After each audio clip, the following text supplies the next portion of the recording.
رحیم میں آپ تمام حضرات کو اس پریس کانفرنس کے اندر ویلکم کرتا ہوں، اور میں مشکور ہوں کہ آپ ہماری آواز جو ہے وہ لوگوں تک پہنچائیں گے۔ ہم آپ سے اس لیے مخاطب ہوتے ہیں کہ آپ ہی کے ذریعے سے ہم سیاسی کارکن اپنی بات لوگوں تک پہنچا سکتے ہیں۔ اس وقت میں سب سے پہلے تو یہ جو افغانستان اور پاکستان کے درمیان کشیدگی ہے، چونکہ ایک برننگ ایشو ہے، کرنٹ ایشو ہے، تو میں سیاسی کارکن اس کو اگنور نہیں کر سکتا، اس پہ بات کروں گا۔ افغانستان اور پاکستان جو ہے وہ برادر اسلامی ممالک ہے، اور ایک بارڈر 2500 کلومیٹر بارڈر شیئر کرتے ہیں، کلچر اور زبان بھی ایک ہے، اور تجارت سے دونوں اطراف کے لوگ مستفید ہوتے ہیں۔ تو یہ جنگ دونوں اقوام کے لیے، دونوں ملکوں کے لیے نیک شگون نہیں ہے۔ گو کہ پاکستان کے جو سیکیورٹی خدشات ہے اور گلے ہیں وہ بالکل جنون ہے، اور افغانستان کو اس میں تعاون کرنا چاہیے، لیکن میں سمجھتا ہوں کہ جنگ مسائل کا مستقل حل نہیں ہے، اور ڈپلومیسی جو ہے وہ پرماننٹ حل ہے۔ ڈپلومیسی کے ذریعے سے، مذاکرات کے ذریعے سے میں سمجھتا ہوں اس قضیے کو حل کرنے کی کوشش کرنی چاہیے۔ ویسے بھی امت مسلمہ جو ہے اس وقت بحرانوں کا شکار ہے، اور امت مسلمہ اپنے درمیان جب لڑ پڑتی ہے تو ان کی ہوا اکھڑتی ہے اور کمزور ہو جاتے ہیں۔ ایران پہ اسرائیل نے حملہ کیا ہے، امریکہ نے حملہ کیا ہے، یلغار کیا ہے، اور یہ بلا جواز ہے، آیت اللہ خامنہئی کو شہید کر دیا ہے۔ اس پوری صورتحال کے اندر ہم ایران کے ساتھ ہے، ایران کے لوگوں کے ساتھ ہے، مظلوموں کے ساتھ ہے۔ ایران امریکہ کے تکبر کے خلاف ڈٹ کھڑا ہوا ہے، اس کی غرور اور فرعونیت کے خلاف ڈٹ کھڑا ہوا ہے، اور میں سمجھتا ہوں تمام حریت پسند لوگوں کو ایران کی حمایت کرنی چاہیے، ایران کے لیے آواز اٹھانی چاہیے۔ ہم وہاں جا کے لڑ تو نہیں سکتے ہیں، لیکن ہم یہاں بیٹھ کے ان کے لیے آواز اٹھا سکتے ہیں، اور ان کے حق میں کلمات خیر کہہ سکتے ہیں۔ میں رمضان پیکج کے حوالے سے یہ کہنا چاہوں گا کہ اس وقت خیبر پختونخوا حکومت نے کوئی 12 ارب 80 کروڑ روپے کا رمضان پیکج اناؤنس کیا ہوا ہے، اور اس پیکج کے ذریعے سے خیبر پختونخوا حکومت 1 ملین سے زیادہ لوگوں کے اندر پیسے تقسیم کریں گی۔ 5000 لوگوں کے درمیان کوٹا دیا گیا ہے، ایک ایم پی اے اور ایم این اے کے سابق کینڈیڈیٹ، سینیٹرز وغیرہ کو، حتیٰ کہ ان کی یوتھ ونگ اور وومن ونگ کو بھی یہ کوٹا دیا گیا ہے۔ اور اس طرح لگتا ہے کہ یہ پیسے جو ہے یہ پی ٹی آئی کے لوگوں کے ذاتی پیسے ہیں، یہ ان کے باپ دادا کی جاگیر ہے، یہ عوام کی ٹیکس پیئرز کے پیسے نہیں ہے، اور اس کی بندر بانٹ ہو رہی ہیں۔ یہ ہماری اور آپ کی ذمہ داری بنتی ہے، الیکٹرانک اور پرنٹ میڈیا کے، جماعت اسلامی اور ہماری سیاسی کارکنان کی ذمہ داری بنتی ہے کہ اس حوالے سے ہم اس پہ بات کریں، لوگوں تک یہ بات پہنچائے، اس پہ احتجاج کریں۔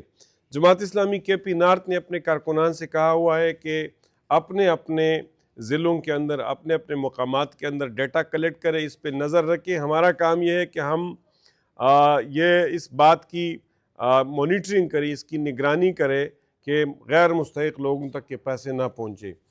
یعنی ہمیں خدشہ ہے کہ جس طریقے سے یہ تقسیم کیا جا رہا ہے، اس کے نتیجے میں اپنے کارکنان کے اندر اس کو تقسیم کریں گے، اور پی ٹی آئی کے کارکنان ہمارے بھائی ہیں، ان کے درمیان، ان کے غریب کارکنان کے درمیان پیسے تقسیم ہو، اس پہ بھی ہمیں کوئی ایشو نہیں ہے، لیکن اس قسم کے بندر بانٹ کے اندر یہ پیسے جو ہے اس کی خرد برد ہو جاتی ہے۔ پچھلے سال بھی 10 ارب روپے کا خرد برد ہوا تھا، اور اس مرتبہ 12 ارب 80 کروڑ روپے کا خرد برد ہونے والا ہے۔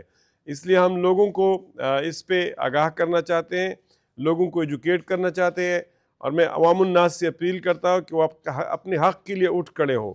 یہ پیسے پی ٹی آئی کی اپنی ذاتی جاگیر نہیں ہے، یہ پیسے پی ٹی آئی کے اپنے پیسے نہیں ہے، اور میں ایک سیاسی کارکن کے طور پہ یہ حق رکھتا ہوں، ایک پولیٹیکل پارٹی کے ایک ریجنل ہیڈ کے طور پہ اپنا حق رکھتا ہوں کہ میں اس پہ آواز اٹھاؤں، اس پہ بات کرو، لوگوں کو ایجوکیٹ کرو، لوگوں کو بتاؤ کہ وہ اپنے حق کے لیے اٹھ کھڑے ہوں، اور ان پیسوں کے بندر بانٹ کو رکوائیں۔ عوام کے اندر آگاہی ہوگی، لوگ اٹھ کھڑے ہوں گے، اور لوگ گلی محلوں کے اندر آرگنائز ہوں گے، تو اس کے نتیجے میں اس کی بندر بانٹ اپنے کارکنان کے درمیان اور غیر مستحق لوگوں کے درمیان نہیں ہو سکے گی۔ میں اس سے آگے یہ بات کہنا چاہتا ہوں کہ یہ سوشل پروٹیکشن ایک فلاحی ریاست کی ذمہ داری ہے، لیکن ہماری بدقسمتی ہے کہ پاکستان کے اندر جس طرح سوشل پروٹیکشن کے پیسے بڑھتے ہیں، غربت اسی لحاظ سے آگے بڑھتی ہے۔ آپ کو پتہ ہے پاکستان کے اندر 700 ارب روپے بے نظیر انکم سپورٹ پروگرام کے تحت ڈسٹریبیوٹ ہوتے ہیں، اور اگر آپ زکوٰۃ اور بیت المال اور اس قسم کی صوبائی حکومتوں کے سوشل پروٹیکشن کو ملائیں گے تو یہ 1000 ارب روپے سے زیادہ بنتے ہیں۔ لیکن پاکستان کے اندر جو فیڈرل گورنمنٹ کا ہائر ایجوکیشن کمیشن کا بجٹ ہے وہ 54 ارب روپے ہے۔ تو یہ سچی بات یہ ہے کہ جب آپ لوگوں کو تعلیم نہیں دیتے ہیں، اسکل نہیں دیتے ہیں، ہنر نہیں دیتے ہیں اور غلط طریقوں سے پیسے تقسیم کرتے ہیں تو ملک کے اندر پھر غربت بڑھتی ہے۔ وہ کہتے ہیں کہ مجھے مچھلی نہ دے، مجھے مچھلی پکڑنا سکھا دیجئے۔ اس لیے جماعت اسلامی سمجھتی ہے، اور ہم نے بنو قابل پروگرام اس کے لانچ کیا ہوا ہے، کہ ہمیں لوگوں کو اسکل اور ہنر دینا چاہیے، ہمیں لوگوں کو مائکرو فائنینس کے تحت کاروبار لوگوں کے کھڑے کرنے چاہیے، ہمیں لوگوں کو زندگی کے اندر بسانے کے لیے، زندگی کے اندر اسٹیبلش کرنے کے لیے پیسے دینے چاہیے۔ یہ جو ہم لوگوں کو بگنگ پہ مجبور کرتے ہیں، لوگوں کو گداگری پہ مجبور کرتے ہیں، اس کے نتیجے میں سوسائٹی کے اندر غربت پھیلتی ہے۔ اور ہم دیکھ رہے ہیں امپیریکل ایویڈنس ہے پاکستان کے اندر کہ پاکستان میں ہمارے سوشل پروٹیکشن کی جتنی بھی پروگرام ہے وہ غربت کو مٹانے، غربت کو کم کرنے کے بجائے پاکستان میں غربت کے اندر اضافہ کر رہے ہیں۔ ورلڈ بینک کی رپورٹ ہے کہ پاکستان کی 44% لوگ، یعنی 100 میں سے 44 لوگ جو ہے وہ خط غربت سے نیچے زندگی گزار رہے ہیں، اور اس فگرز میں اضافہ ہو رہا ہے۔ پاکستان کے اندر بے روزگاری بڑھ رہی ہے، کوئی 15-16 لاکھ لوگ سالانہ جاب مارکیٹ کے اندر انٹر ہوتے ہیں اور ان کے لیے جابز نہیں ہوتے ہیں۔ ہمارے 2 کروڑ 60 لاکھ بچے اسکولوں سے باہر ہیں۔ تو اس لیے جہاں ناخواندگی ہو، جہاں غربت ہو، جہاں بے روزگاری ہو، تو وہاں سوشل پروٹیکشنز کے اس قسم کے پروگراموں سے فائدہ نہیں ہوتا ہے۔ اس لیے ان تمام پالیسیز کے اوپر نظر ثانی کی ضرورت ہے، ان کو ریوزٹ کرنے کی ضرورت ہے۔ جماعت اسلامی اپنے حصے کا شمع جلا رہی ہے۔ جماعت اسلامی پاکستان کے نوجوانوں کو بنو قابل پروگرام کے تحت سکلز اور ہنر دے رہی ہیں تاکہ وہ جاب جو ہے وہ جاب کے پیچھے دیوانوں کی طرح جابز کے پیچھے اور جابز کی بگنگ کے بجائے اپنے لیے خود جابز کریٹ کرے، انٹرپرینور بنے، کاروباری کرے، آن لائن بزنس کرے، آن لائن پلیٹ فارمز کے ساتھ وابستہ ہو، انٹرپرینورشپ کے ساتھ وابستہ ہوں۔ اور اس پروگرام کے تحت حافظ نعیم الرحمان صاحب نے اعلان کیا ہے کہ ہم پاکستان کے اندر 20 لاکھ لوگوں کو یہ سکلز دیں گے۔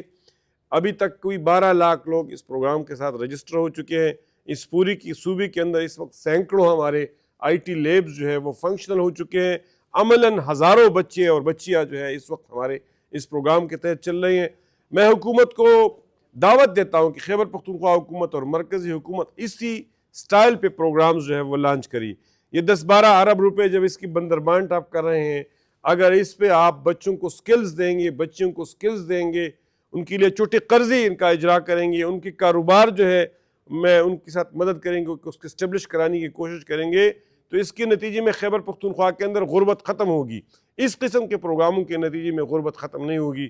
میں ان موضوعات کے اوپر آپ سے مخاطب ہونا چاہتا تھا، اور میں سمجھتا ہوں کہ ہماری کلیکٹیو ذمہ داری ہے کہ ہم لوگوں کو ایجوکیٹ کریں، لوگوں تک یہ بات پہنچائیں۔ بہت شکریہ۔